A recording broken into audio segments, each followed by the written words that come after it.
Good evening and welcome to Conversations Live. Get your garden on. I'm Patty Satalia. As summer draws to a close, many gardeners are turning their attention to end-of-the-season projects and taking note of their successes and failures. Tonight, our experts will answer your questions and provide tips to help you get a head start on next year's garden. Our toll-free number is 1-800-543-8242, and our email address is connect@wpsu.org. If you'd like to join us on Twitter, you can tweet a question to @WPSU. Now, let's meet our guest. Tom Butzler is a Penn State Extension horticulture educator. He works with commercial horticulture operations and the landscaping community and is based in Clinton County. His area of expertise is vegetable production and beekeeping. John Esslinger is a county-based extension educator with Penn State Extension. He works with fruit and vegetable growers and in greenhouse production. Steve Bogash is also a Penn State Extension horticulture educator. He specializes in vegetables, small fruit, cut flowers, and greenhouse growing. Thank you all so much for joining us. Thank you. Good to be here. I think it's safe to say that it was an unusual, but I think an overall very pleasant summer. I'm wondering, though, what impact all the early rain and somewhat cooler temperatures we had on the growing season. How did your own garden grow? I'll start with you, Steve. And what did you hear from clients? The clients overall have had a great season. In my home garden, we're still picking pole beans right now, which is unusual. Usually they would run out about 2 weeks ago, and we just brought in a big basket the other day. What was really unusual is we did our first harvest at the Penn State Research Farm in Mannheim with our muskmelons, which most folks would know as cantaloupes. Our first big harvest was today, and that's 3 weeks behind where it would have been, and it's all the cool nights. Okay, and I have to say I've had some fantastic locally grown cantaloupe this year, better than I think I've had in years. Good season for it. Okay, how about you in your neck of the woods? Our garden did very well. The size on everything was really nice. The weeds were a challenge all summer. They just never stopped. But the size of the peppers, brought some in the other night. My daughter said she's never seen such beautiful peppers, and just we had a good growing season, and that's what it takes. Tom Butzler? I kind of mimic what the other two said. I mean, it was rainy in the beginning part of the season, good chance for the crops to get established, and now things are kind of getting dry, but because of that early part of the season, things are kind of off and running. Okay, and time now to gear up for second season or cold weather planting. Steve, what should we be putting in now, and what may we be too late to get in? Well, it's not too late to plant lettuce, spinach, and those kind of greens, but my big focus right now is garlic and shallots. Everybody should be ordering theirs. Our magic planting date in Pennsylvania is around October 15th, so it's time to get your garlic and shallots ordered and figure on a planting date. It's great because when you're cleaning up your tomatoes, peppers, and other parts of your garden, get a soil test, get it garden refertilized, and you can then put them in, and you'll be harvesting them early July of next year. A lot of things are petering out, our standard summer crops. The cucumbers are starting to dwindle. Steve was lucky that the green beans are still going strong. But what kinds of things should we be doing to maybe extend the life of that tomato plant, John? Yeah, tomatoes you really need to keep watering them. If you're starting to see the lower leaves starting to turn yellow, a little bit of fertilizer will help. You want to keep the plant healthy.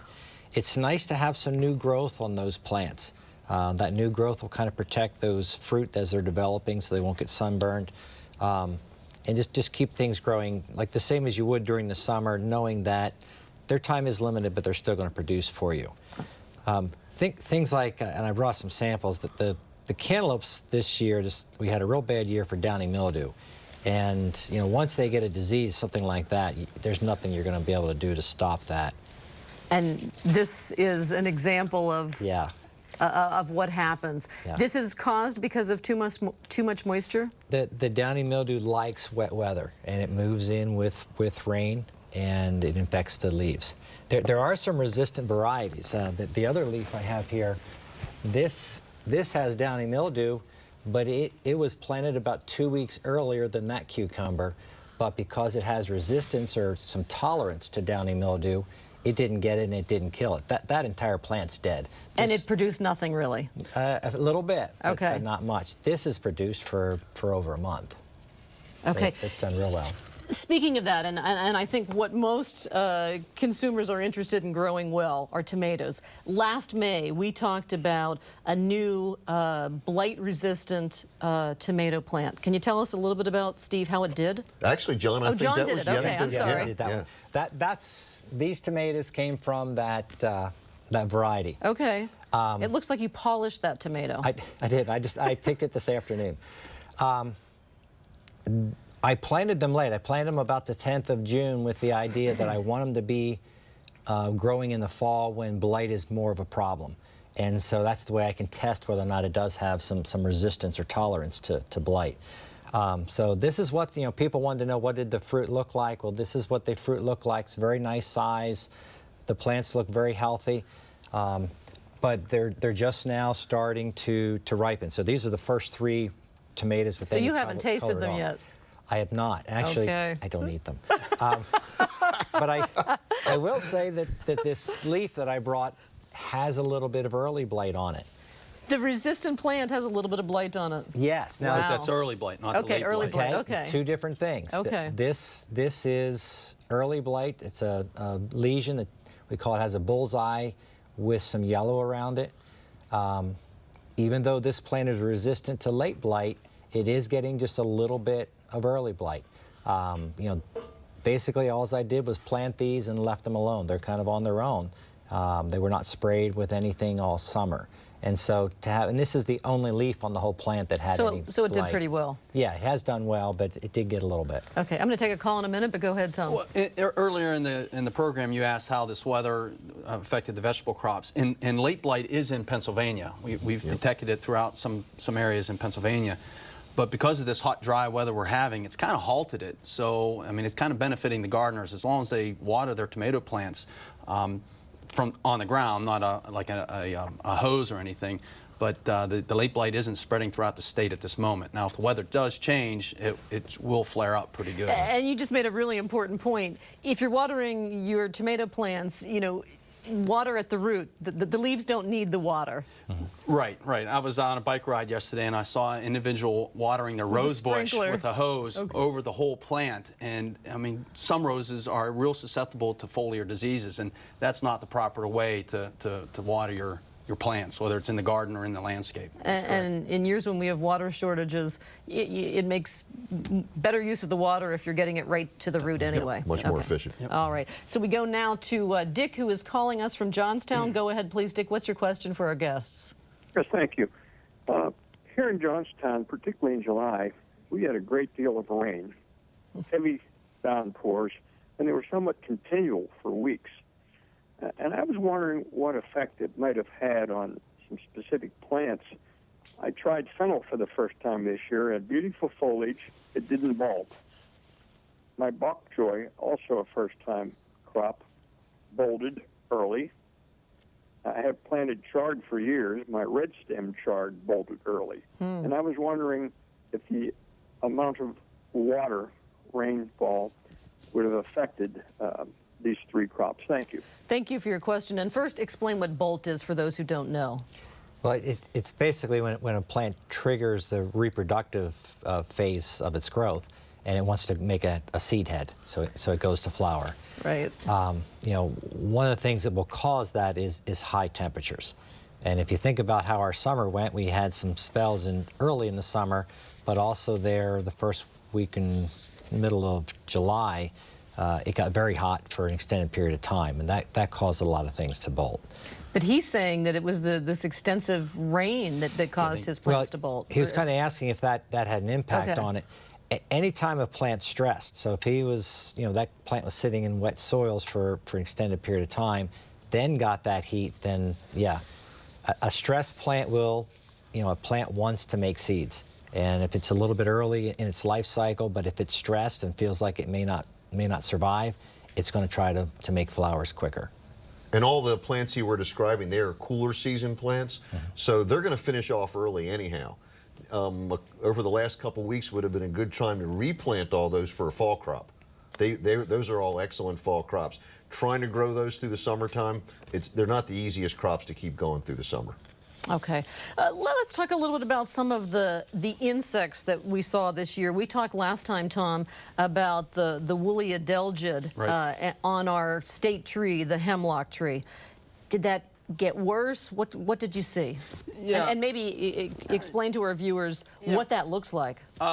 For those viewers who are listening on the radio, the hemlock woolly adelgid attaches itself to the base of a needle, and it starts the feeding process. And as we're approaching this time of the year into September and October, that female starts to secrete a waxy surface, or a waxy coating, and you get this like little cotton ball, little puff ball at the base of the needle where she is feeding. So yeah, that's an ongoing problem. The researchers are addressing it. They're looking at some biological controls. In the landscape, it is somewhat manageable, but out in the natural... In the home landscape. In the home landscape, it's somewhat manageable. There's some treatment options. You can inject some things into a tree. You can spray some things onto the tree, some harsher, some that aren't as chemically as harsh. But in the naturalized setting, it's a little difficult to control at this point. What you'll see as a result of this, Tom, are sections of this of the pine needles just falling right off the tree. Right. So, you know, the initial feeding, not much going on. The needles will stay on, but as they multiply and become more aggressive on that plant, the needles will drop off, and most of our evergreens can't withstand severe needle loss, and so the tree dies. and we actually have an email question about that, if we can get that up here, about the woolly adelgid. Someone who wrote in wondering what they can do. They sprayed horticultural oil over the spring, and they're wondering, can or should they spray again this fall? Is there something they can use over the winter? Yeah, the horticultural oil is still a good option. Right now, at this point, the female is starting to make that waxy coating to protect herself to get through the winter, so she's somewhat susceptible. So a spray of horticultural oil at this point would be a good thing. If you've got a smaller tree, a large tree, it's not going to be it's going to be rather difficult to get up in height. But yeah, right now would be a good time to spray horticultural oil. Okay, we're going to get back to some of the pests that you're seeing in the landscape, but first I'm going to take this phone call from Gay, who is calling us from Erie. Go ahead, please, Gay.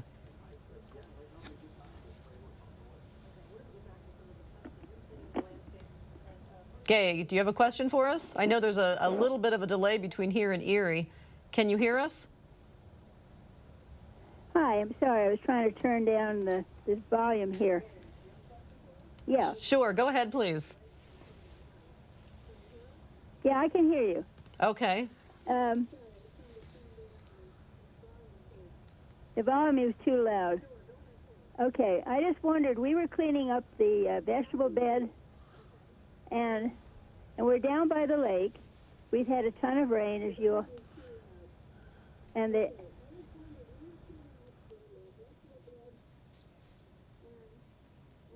I think it's a bit of distraction. Your TV is on, so just talk over your telephone to us and we'll get your question. Okay, there's a delay, I guess, in the question. We have a lot of small...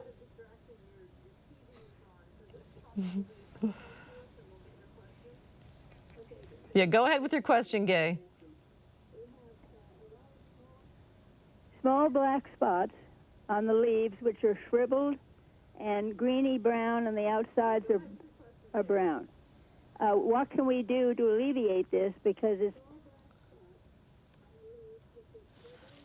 which are brown. Okay, on the outside of what? What plant are you talking about, Gay? The delay is throwing me off here.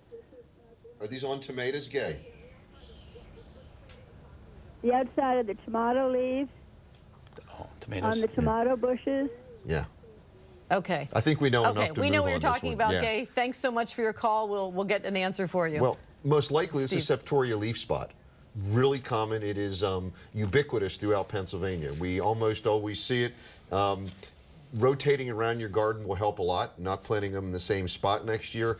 The way I mulch my garden is with a double layer of newspaper and straw on top. If you can keep the raindrops from splashing up the soil, that'll reduce that a lot. But we're in the mid-Atlantic. You must spray. If you want to have a good garden, I don't care whether you're doing it using organic materials or chemicals, but if you want a good garden, you need to spray fungicides. Okay. Can you give us any names of fungicides? Well, you use? chlorophyllonyl, which is marketed as Daconil or Funginyl, those are our most common chemical materials. But I'm seeing a lot of folks who are using products, and you're going to find them at places like Gardens Alive. There are bacteria and fungi. They're beneficial bacteria and fungi, and they seem to do a really good job until the pressure gets on the worst. This was not one of our worst seasons for it, so the biological materials work very well this year. Okay, and again, the secret is not to let the leaves of your tomato plant get wet. Right. Okay. We go to Tom in Erie. Tom, there's going to be a bit of a delay. Turn off your TV and just ask your question. Yes. Years ago, we reforestated a whole farm field 30 years ago, and I had transplanted some Norway spruce and, you know, put probably 15 to 2,000 more around the property. It doesn't matter. But the ones that I started with, which were transplanted out of Erie, are right now brown 3/4 of the way. No, not half the way up. They're really not looking good. Had a similar problem with Austrian pines, and really starting to say, you know, hey, this is a real problem. Something's happening. But all the rest of Norway are just beautiful. Even going to that, you know, where they have that big, after that many years, they kind of lope up like a Siberian Norway. Oh. And I'm concerned. No, go ahead. Yeah, it's on the lower edge. It's on. It's not on the high end of our property, but it's right in front of the property on the lower areas, and it's kind of strange. Any clue here? Is anyone an expert on Norways? Well, he may have kind of answered that a little bit. You know, you're describing you've got all these spruces planted throughout the property, Tom. Yeah. And you're noticing a pattern of where these spruces are dying, and it's more in the low-lying areas, or where? Just a slight Depression? Probably a 5-degree slope. Okay, and so, you know, one of the first things that popped in my head is, you know, these plants are growing. They did well for several years, but is this where water is accumulating, or is this on a slope where water runs off? Oh, slope where water runs off. Oh, the water runs off. Okay, all right. Because some of those trees he mentioned don't like wet feet. So, but he's saying the water runs off.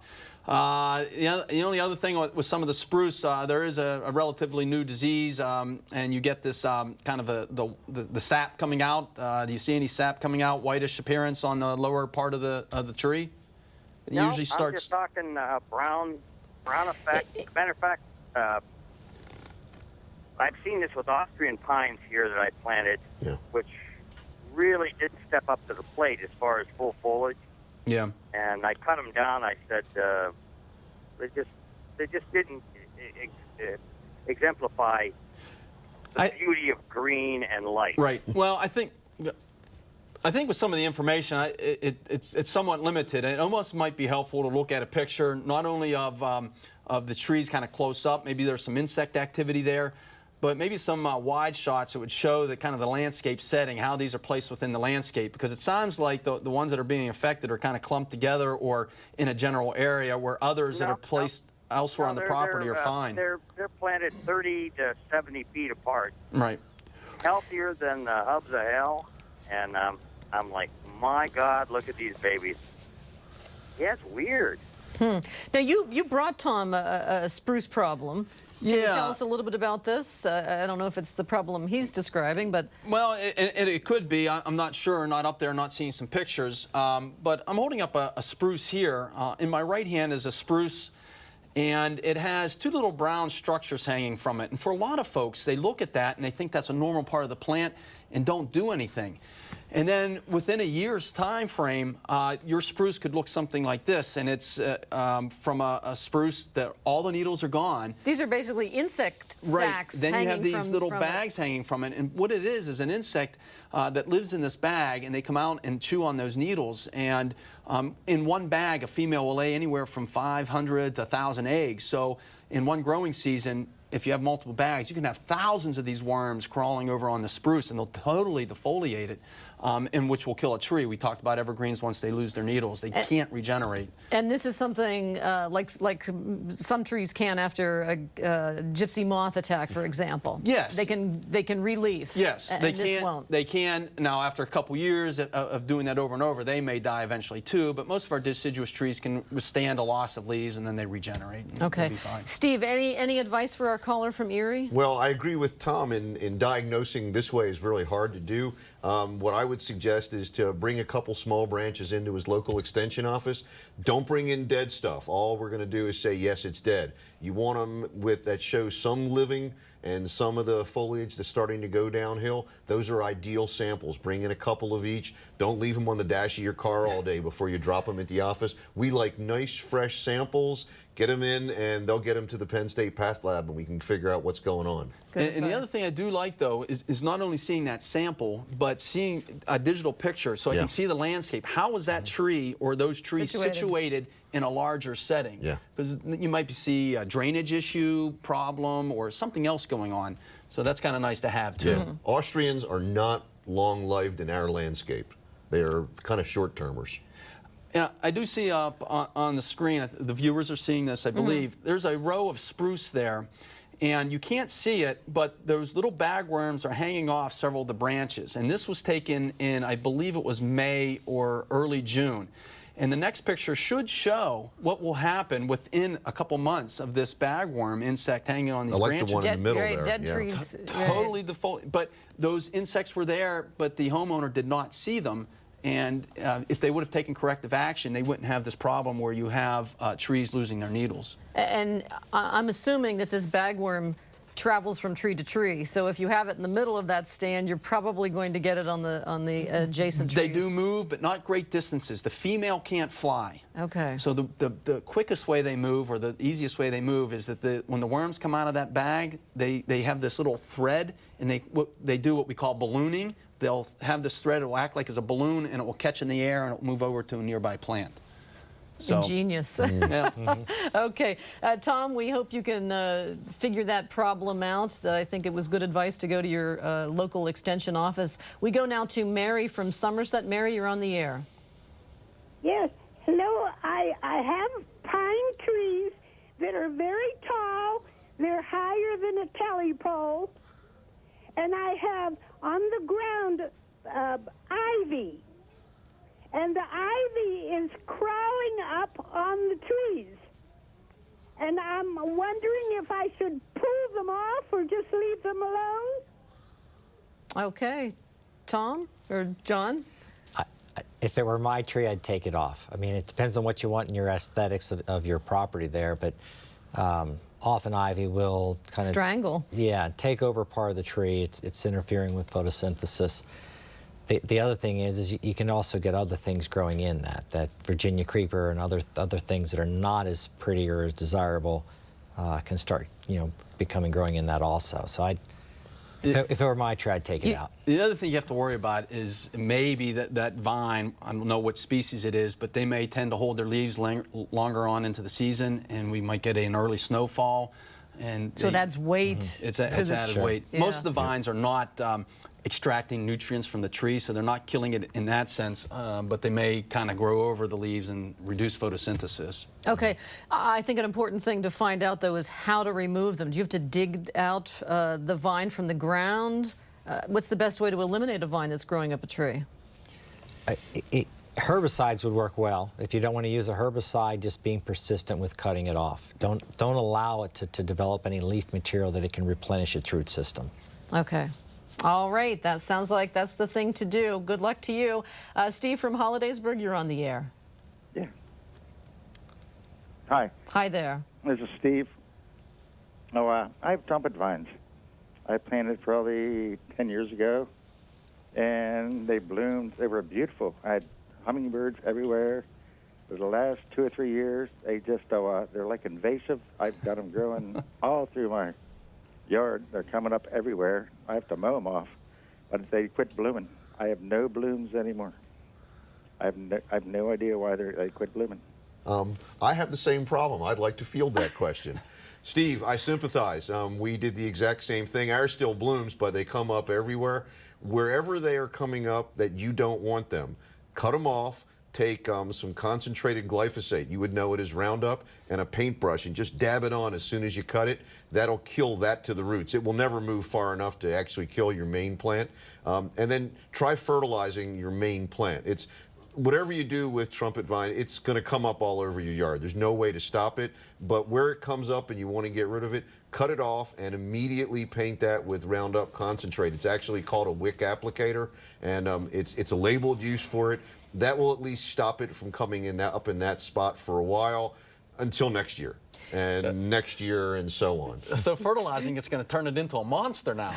Yeah, but it already is a monster. Yeah. I mean, it's that kind of a plant. But is trumpet vine something that you probably ought to plant inside a cut steel trash can, for example, to prevent the problem that you're talking about? That would be a good deal, but I'm guessing that from the age of this plant, it's way too late at that point. Yeah. Okay, but we have if you have a mind to plant one. They go under sidewalks, they go under blacktop, they go where they want to stop them from coming up where you want. This little cutting off trick and a little dab of Roundup, that will at least stop it for that season in that spot. Okay. And you're not spraying it, you're not killing the desirables. I hope that's helpful to you. All right, thank you. If you're just joining us, I'm Patty Satalia, and this is Conversations Live, Get Your Garden On WPSU TV, WPSU FM in central Pennsylvania, and on WQLN TV in Erie. Let me reintroduce our guests. Joining us from Penn State Extension are horticulture educators Tom Butzler, John Esslinger, and Steve Bogash.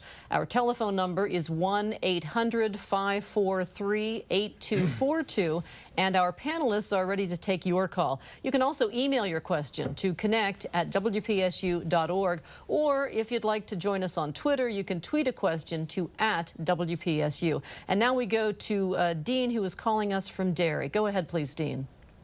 Yes, I would ask the gentleman if they could help us beekeepers as far as the colony collapse disease. We're getting very small amounts of honey this year also.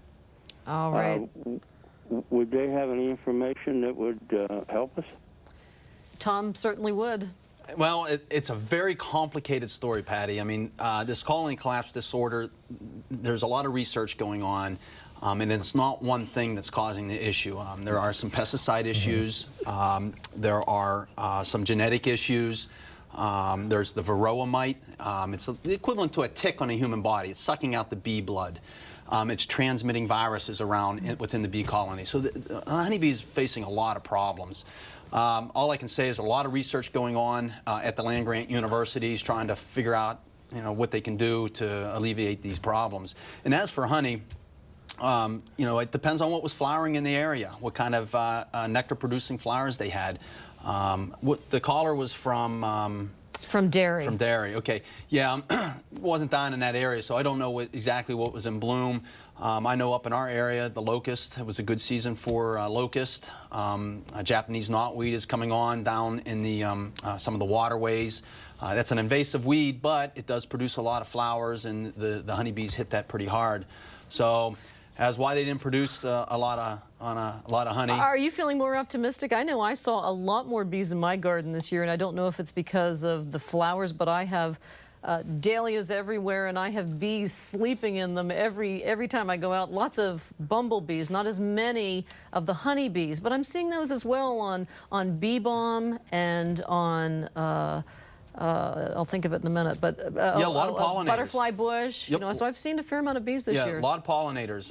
The bumblebee's kind of a social insect, but most of our bees that do pollinating on our wildflowers and so forth are solitary bees or semi-solitary, and they seem to be doing okay, although they are under the same pressure and stress as honeybees, pesticides and some other things. So, there's some issues with our native bee population. But, I mean, down in the trial gardens where you grow flowers, I mean, you saw a lot of pollinators down there, Steve? The pollinators are really heavy. I did see one of the last couple days, imidacloprid, which is one of our potentially dangerous pesticides for bees, is now getting a completely new label. Yes. And so that should have a positive impact as we start to use it entirely differently than it's been used.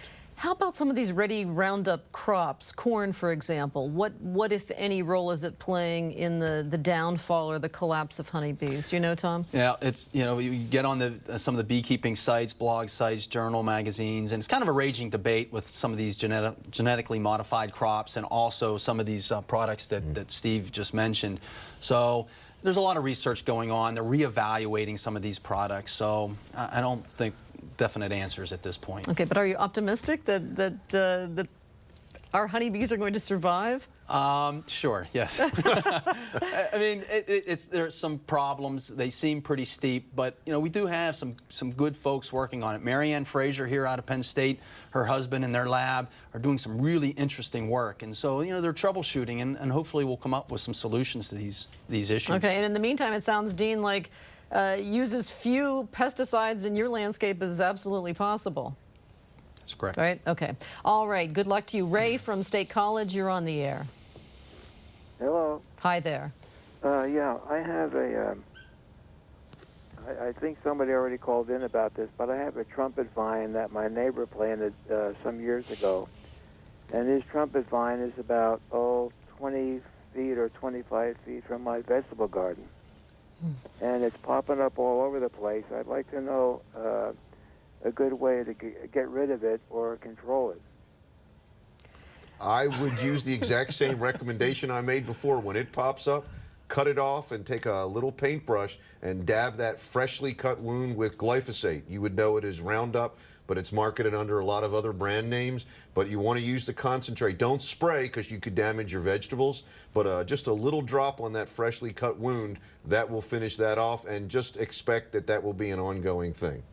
He might want to consider moving his garden if it's possible, right? Well, yeah, you can win this battle. I mean, you're not going to. Okay. It's not going to be perfect, but you can stay ahead of it. And that little drop of glyphosate in your vegetable garden, that's not going to be a problem.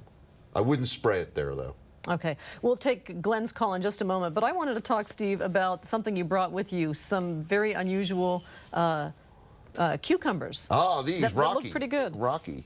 Well, we had talked earlier about things to do this time of year, and I really hate that we have our summer glut of cucumbers, and then it's all over.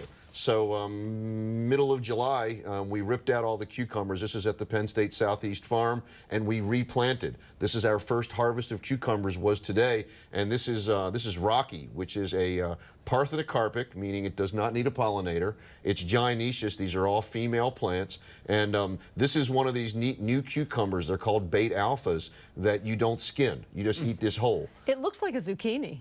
Yeah, it's zucchini-like. Our summer interns, especially my main intern this summer, he just walked around and ate these things all summer long. I mean, you never saw him without one with him. They're really delicious, and you're going to see a lot more of these at the store. They're different from the long ones you see in the grocery store that are covered in plastic wrap. These will hold up a lot better, and they're really delicious. Plus, I'm leaving them here for you. So. Oh, very good. This is Rocky, and there's a bunch of new varieties of them. Why do they wrap those long ones in plastic? Is that to make them last longer? Yeah, without that, they're good for about a day. Oh, wow. And without that wrap, they lose so much moisture that you can do this with them. It's not a nice cucumber, so you refrigerate them. They're in that plastic wrap, and it gives them a little bit of shelf life. These guys will get 3 or 4 days of just in your refrigerator shelf life without being wrapped. Okay. And we have bigger varieties too, but Rocky's kind of a neat one. All right, very good. Glenn from Luthersburg, you're on the air. What's your question, please? Hi, I have 2 young mountain ash that we transplanted last year. The trunks are approximately 1 inch to 1.5 inches in diameter and about 8 feet tall. On one of them, I found some wounds that looked like holes being bored in, and I found some castings. I've never actually seen that emerald ash tree borer, but I'm wondering if that's what I have. I treated the ground with Bayer tree and shrub, advanced tree and shrub, and I cut around the wounds that I found, and I'm wondering if I'm doing the right thing and if there's any hope for that tree. Thank you. Okay, Glenn, you said that mountain ash. You planted mountain ash? Yes, that's the species he's talking about. Okay. Well, mountain ash is not susceptible to the emerald ash borer. it's got the same common name as you know, like our green ash, but they're two distinct species of trees. So I don't think you have the emerald ash borer on your mountain ash. Now what you have, I don't know. What about what he did to address it? Does it sound like a good action plan? Well, I guess, you know, with an extension, what we like to try to do is diagnose, identify the culprit that's causing the problem. So just by seeing a hole in the wood, you know, it might be a good idea to try to find out what it is first and then follow up with some sort of treatment. I'm not real familiar with mountain ash pests, so I'm not sure what it is. So, I mean, that would work, but... There are plenty of other borers, though. Yeah, there are. Right. Yeah. But, you know, mountain ash is not under the pressure that our our green ash is with the emerald ash borer. Okay, and is there any possibility, Glenn sounds very knowledgeable, so my guess is that if he's saying it's a mountain ash, it's a mountain ash. Yeah, I mean, they're two, the leaf pattern is very distinct. Very different, okay. Yep. You get the berries, you get the berries on the mountain ash, you don't get berries on your green ash. For example. Okay, and it sounds again like what he ought to do is cut a clipping from this tree and take it to his county extension office. Well, he did say it was on the trunk. Yeah. Oh, Yeah. okay. Pictures, digital photographs. We don't want them cutting it off and Okay. dragging it in. That's moot at Sorry, that point. Yeah, and he can investigate a little more. Just, you know, sometimes just poke it around that hole, feeling if there's any soft areas underneath the bark to see if there is a borer there. You know, that's what he really needs to find out, what he's dealing with. Okay. You know, if it's only one hole, I mean, you get a paper clip, straighten it out, and just stick it into that hole, and you might be able to drag that the larvae out there. Or just squish it at that point. That is squish it. IPM. Or Yep. a piece of it. Yep. Integrated pest management. Yep. Okay, Grace from Johnstown, you're on the air. Yes. I'm calling. I'm sorry, I can't hear you. Oh, we're here. We're waiting for your call, Grace. Oh, all right. What it is that I have 3 of these so-called, I call them umbrella trees. I really don't know their name. And they're at least 15 years old, if not older. I've never had this trouble except for last year when one of them, instead of the limbs growing down towards the ground, at the top of the tree, the limbs were growing straight up. I just had them cut off, but they will occasionally do that, and just on the one tree and not the other 2. John seems to know what you're talking I about. think. Is it a weeping cherry? Is that what the tree you have? I don't know the name of it. I'm sorry. Okay, well, a weeping cherry, it actually has 2 grafts. It has a graft at the bottom of the tree and a graft at the top, and right at the where the weeping part starts. If you have a bud that breaks on the trunk that's in between those 2 grafts, it will grow straight up like a normal cherry tree, and you've got to prune those out. So what's probably happened is one of those buds is broken and grown straight up through. Yep. So just prune those out, and the tree will continue to put the energy in the umbrella area, as you call it, and your tree will be fine. Okay. Glad that we were able to solve one there. I've got one in my front yard. I've never heard it called an umbrella tree. That was a new one for me. Yeah, So good call. Yeah. Good name for it, though. Hal from Fairview, what's your question for our guest tonight? Yes, hello. I have a flowering crab in the front yard. It's obviously grafted onto a rootstock because I keep getting suckers coming from around the tree in a diameter of about 3 feet, sprouting up from the roots. And I'm wondering what I can do to control the suckers besides prune them every 2 weeks. Every 2 weeks, wow. Yeah, I mean, you cut them off and they're back. Steve. Keep cutting them off. I think alternative. we've eliminated that problem real easy. Keep cutting them. There is no other good solution to it. Some of the varieties are more prone to suckering than others. Sometimes on a shallow soil they'll do that more often than others, but you've pretty well married into you'll be cutting them off on a regular basis. Yeah. Do not use a herbicide, because Yes. the herbicide will go right into the root and damage your tree. But keep cutting, because that bush will take over the rest of the tree. If you like the crabapple, it's a minor maintenance chore. At least for me, from here. From here, right? From here, it's a minor maintenance chore. From where he's I sitting. mow a lot of mine off. We just put the mower under Sure. it and just chop them right off. Yep. Yeah. Okay, maybe a weed whacker too. It seems like it seems like Okay. some apples are just really prone to it. You'll see it in commercial orchards. Some trees just have a lot of suckers, and other ones don't. Yeah, certain Okay, but it's rootstocks. important to get them off quickly so that it's not sapping energy from, or no? Waiting 3 weeks, 4 weeks is not Okay. going to just Yeah. For a suckers trim. happen. Okay.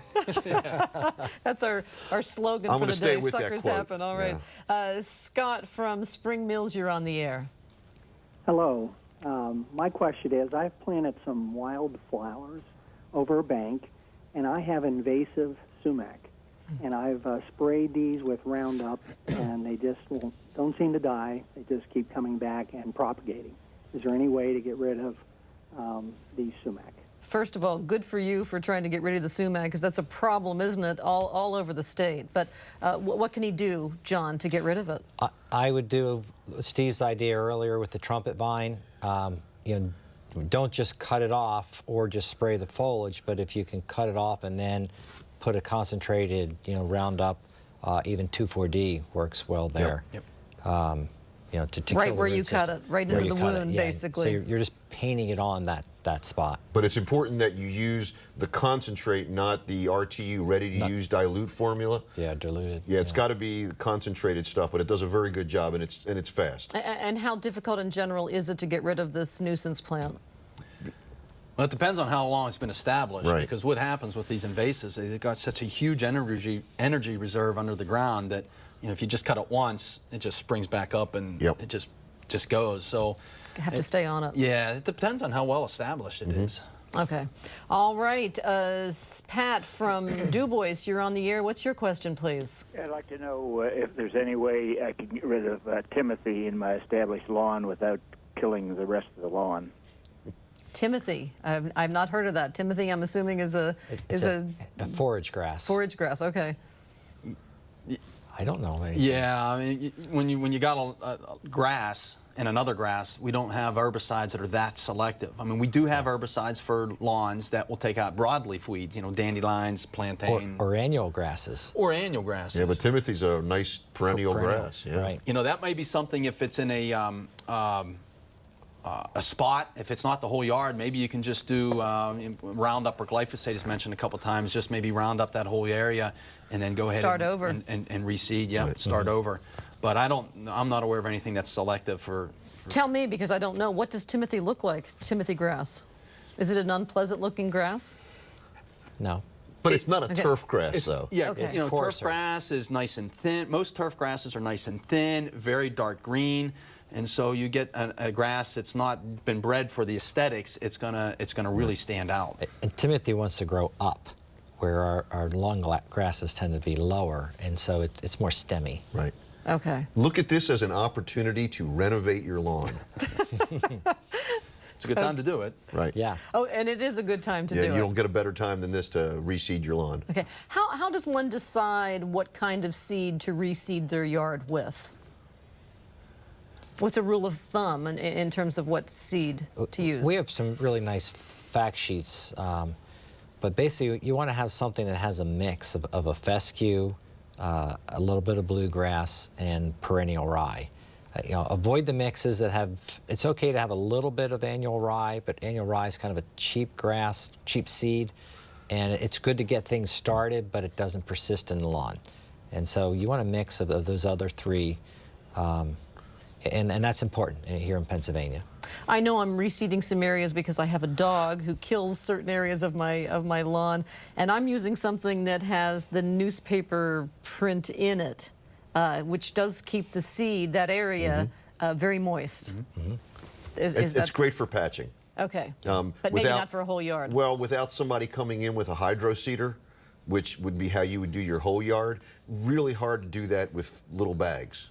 Okay. And expensive, too. Yeah, yes, very expensive. All right, good luck to you, Tom. We go to Bruce from Erie. Go ahead, what's your question, please? Oh, I'm sorry, Tom. Tom, you're next from Erie. What's your question for us, please? Oh, yeah. Just hold on, please, here. Yeah, I mean, you guys are scientists, right? They are. Yeah, they're all scientists. Well, we have an organization up here in Erie, Pennsylvania called the Northwest Pennsylvania Woodland Association. Are they familiar with that? Or any of the panel? understand that there are woodland associations throughout Pennsylvania. Yes, yes. I'm not familiar with your group. I don't go up into that area too much, but I was up there last year, gave a talk in the Erie area. Finley. Yeah. These guys, pretty sharp guys, and Yep. we work with our state foresters, and we're a nonprofit organization working for the betterment of Pennsylvania through the Forest Service and whatever. But football doesn't matter. On the mountain ash gig that the guy had brought up, yeah, and it's kind of interesting. In Pennsylvania, there are two species of mountain ash. There's a European mountain ash and the deciduous mountain ash that gives berries. Are you guys familiar with that? I'm familiar with the one that's mostly in the landscape plantings, which would be probably the European one. Yeah, the berries. Right. It's not the gig that we really want here in PA. Sure. Very, very good plants on the pulse. Are you guys familiar with the Sap Sucker? Yeah. You know that a Sap Sucker can read and understand when the sap is flowing on bushes. That's God's given thing they gave him. And what happens is the Sap Sucker will read when the sap is sucking or coming up through the bowl of the plant, and it attacks it. But there's another creature out there, and I'm sure you're familiar with it. It's called the Vespid moth or Vespid wasp. Have you ever heard of that? Yes. Well, tell me about it. I've heard about it, but I don't have it. I don't see it much in the landscapes I'm dealing with down here in our managed landscapes. Do you have, Tom, something that might help our caller who had the question about mountain ash? Yeah. European mountain ash will always be attacked by the sap sucker. Okay? And there's really no way to control it. It will create what we're calling is a burrow. And from my experience, after a certain point of time, they just love to pull that sap out of them. And I'm kind of concerned at why the Game Commission is proliferating the deciduous mountain ash as opposed to the European mountain ash. You guys have any read on that? Sounds like a good question for the Game Commission. So I don't mean to rush you, but I have a number of other calls waiting, so I'm wondering if there's some take-home message you can provide for our caller with the mountain ash problem. It sounds to me like you're saying he's out of luck. I think they're eating the European mountain ash more so than they are the Pennsylvania mountain ash. Okay. Please. Well, thank you. All right. Thank you for your call. Bruce from Erie, you're on the air. Hi. This time of year, we get a lot of the millipedes. They come out of the gardens and stuff at night. Is there any way to control them? They get into the house, and they especially fall into my in-ground swimming pool. Yes. They're in my house, too, so I'm curious to hear if there's an answer to this. I can give a recommendation for in the house. You can use diatomaceous earth, same stuff you'd use in pool your swimming filters. pool, right. Yeah, you can sprinkle that around the corners of your basement. It'll help dry them out. It acts as it's like tiny slivers of glass. That will help a little bit. The drier your basement is, the less you're going to get them into your house. But they get into your house. And a swimming pool, if you've got a swimming pool, you're anything but dry. Right, yeah, and so drier areas will help, but anything you can do to create dry areas is going to help. If you're mulched right up to your pool coping, you're going to get more of them in. Gravel around a pool, you'll get less of them. Okay, any other tips for our caller? No, that's good. I mean, they're hiding under organic matter or something to provide them shade and moisture. So the idea of, the mulch, they might be hiding under there. They might be hiding under the macadam. I mean, they'll even be under... Yeah. So there's some things you can do, and there's some things you're just kind of out of luck. Okay, and with all the rain we had, dehumidifier sounds like a good tip. But with all the rain we got this season, I think people are seeing more of these than Well, you were saying usual. that was a problem you were having. Yes, it is. Yeah. All right, Grace from Johnstown, go ahead, and then we're going to take an email that came in. Grace, what's your question? Got a little feedback there. Are you with us, Grace? Hello? Hi, Grace. Do you have a question for our panel? Yes, yes, I do. I was wondering about the kudzu vine. Do you have any information on that? I'm really concerned about it because I used to live in Virginia, traveled back and forth to North Carolina, and that plant was, the way I understand it, it was imported from Japan to stabilize the mountainsides. Well, now it's just spreading everywhere. Doesn't seem like there's anything to kill it. And I'm afraid right now it's in my backyard on one of my trees. Is there any information you can give me? Another invasive run. Well, yeah. I guess my first question is, Grace, you have kudzu in Johnstown?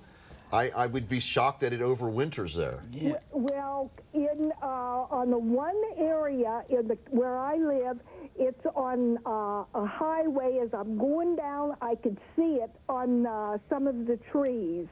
But like I said, we've had a couple mild winters, so whether it's surviving that or not, I don't know. I mean, it's down, Steve, it's down in the southeast part of the state. I mean, it's well documented, but I'm not sure about in the center. That's kind of interesting. So what can she do to eliminate it? And for those who don't know, describe what this plant looks like. It's a rapidly growing large leaf vine, and it'll do 50 feet in a year. You go in the areas of the south, it's draped over power lines. And it's a real nuisance. Yeah, the best thing to do is watch for it when it first starts to come up and cut it. That would be, but don't just cut it and remove a section. And I mean, that'll at least slow it down some. But cold winters are how we keep from getting kudzu vine up in here. We need more colder winters. And we haven't had them really, have we? Not like we've had previously. Right. Okay, which brings me to this before we take an email and then Ron's question from Erie. What's the first killing frost in Pennsylvania these days? I know the beginning of the growing season has shifted. You didn't put anything in before Memorial Day. I know I put everything in literally 3 weeks earlier, and they all did fine. So what's the first killing frost date? Well, we're in such different parts of the state. I mean, I do the Cumberland Valley in Lancaster, and our first killing frost can be as late as the 15th of October for basil and tomatoes, but some years it's the 7th of October. How about for you, John? Northeastern Pennsylvania, probably the 1st to the 5th. And we're kind of a similar area, but you know we got some really high regions. I know that this year up in Potter County and some of those high elevation little towns, they had frost into June, so they can have that frost much earlier too. Yep. Okay. Ron from Erie, your question, please. Yeah, the bean-type tree, is that any use? I'm sorry, the what tree? A tree that looks like a bean pods. A tree that looks like bean pods. Catawba? Catawba? Catalpa. Yeah. Are the beans of any use is what you're asking? Yes. I'm assuming you mean edible. I don't know, and so since I don't know, I would say don't eat them. I mean, they probably have, you know, there's probably some use for them somewhere, but what they are, what the use is, I don't know. Yeah. Okay. Robert from Center County, you're on the air. Yeah, I'd like to know how you kill American bamboo. With great difficulty.